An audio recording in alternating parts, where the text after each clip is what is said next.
அனைவருக்கும் வணக்கம். இந்த பதிவு எதுக்காக அப்படின்னா, தமிழ்நாடு தேவர் பேரவையினுடைய மாநில தலைவர் ஐயா முத்தியா தேவர் அவர்கள் வந்து கைது செய்யப்பட்டிருக்காங்க. அதாவது வந்து பார்த்தோம்னா, தேவர் அமைப்பில் உள்ள தலைவர்களெல்லாம் கைது பண்ணிட்டோம் அப்படின்னா எல்லாரும் பயந்துருவாங்க, நம்ம ஒரு அடக்குமுறை பண்ணலாம்னு காவல்துறை வந்து முடிவு பண்ணிருச்சுன்னு நினைக்கிறேன். ஏங்க, நீங்கள் எத்தனை பேரை நீங்கள் இதுவரை கைது பண்ணியிருக்கீங்க? தேசியத்தையும் தெய்வீகத்தையும் எனது இரு கண்களாக மதித்த ஐயா பசும்பொன் முத்துராமலிங்க தேவரை இழிவாக பேசினாங்க. இந்திய நாட்டுக்காக தன் வாழ்நாளை அர்ப்பணித்த நேதாஜி சுபாஷ் சந்திர போஸை இழிவாக பேசினாங்க. இப்படிலாம் பேசும்போது கைது பண்ணாத காவல்துறை ஆப்பநாடு மறவர் சங்கத்துக்கு ஆதரவாக போன ஐயா முத்தியா தேவர் அவர்களை போய் கைது பண்ணுதுன்னா அப்போ என்னங்க உங்கள் மனநிலை? எப்படி இவரை கைது பண்ணுறது மூலமாக வந்து இப்படி எவனாச்சும் வந்து போராட்டம் பண்ணால் வச்சாங்கன்னா நாங்கள் கைது பண்ணுவோம், அதுவும் மறுநாள் உடனே கைது பண்ணுவோம். அன்னைக்கு கூட்டமாக இருக்கும்போது கைது பண்ண மாட்டோம், கூட்டமாக இருக்கும்போது கைது பண்ணால் அங்கே நிலமை வந்து வேறு மாதிரி போயிடும்.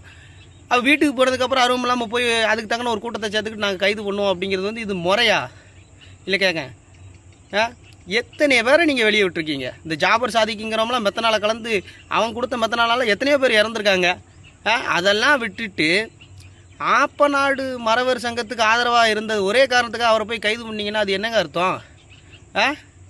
எங்கள் தேவர் அமைப்பை பொறுத்த அளவில் வந்து ஒரு சாலை போடுங்க அப்படின்னு சொல்கிறாங்கன்னா அந்த சாலையில் தேவமார் மட்டுமா நடக்க போகிறாங்க? அனைத்து சமூகமும் தான் நடக்க போகுது.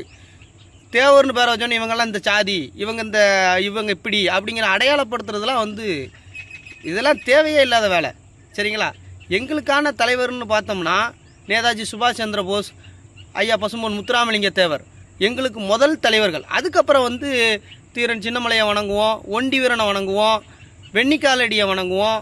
இப்படி எத்தனையோ பேர் இருக்காங்க, எல்லாத்தையுமே வணங்குவோம். ஆனால் எங்களுக்கு முதல் தலைவர் அப்படின்னு எடுத்துக்கிட்டால் நாங்கள் வந்து இவரை தான் நாங்கள் முதல்ல வந்து இவங்க பேரை தான் உச்சரிப்போம். இப்படிப்பட்டவங்களை அவமதிக்கிறாங்க. அவங்கள எதிர்த்து நாங்கள் போராட்டம் பண்ணாமல் என்ன செய்யணும்னு சொல்கிறீங்க? இல்லை கேட்க ஏங்க, அமைதியான முறையில் தானே நாங்கள் வந்து கருத்துக்களை வெளிப்படுத்துகிறோம். ஏதாச்சும் யாரையும் வந்து அடிக்க போனோமா, இல்லை யாரையும் கள்ளக்கொண்டி எறிஞ்சோமா, என்ன தப்பு பண்ணோம்? இல்லை கேட்க அமைதியான முறையில் இந்த சமூகம் வந்து கருத்துக்களை கூட பதிவு செய்யக்கூடாது அப்படின்னு வந்து ஒடுக்குமுறை பண்ணுது இந்த காவல்துறை. இதெல்லாம் நியாயமா? இல்லை கேட்க நீங்கள் வந்து இப்படி கைது பண்ணுறதுனால வந்து எல்லோரும் பயந்துருவாங்கன்னு மட்டும் நினைக்காதங்க.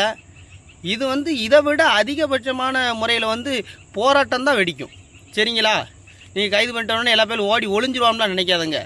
நீங்கள் ஒரு தலைவரை தானே கைது பண்ணியிருக்கீங்க, இன்னும் எத்தனை பேர் உள்ளே வருவாங்கன்னு பாருங்கள், அதுக்கப்புறம் உங்களுக்கே தெரியும். நீங்கள் தான் இந்த காவல்துறை தாங்க இந்த கலவரத்தை உண்டு பண்ணதுக்கு எல்லாம் ரெடி பண்ணுது.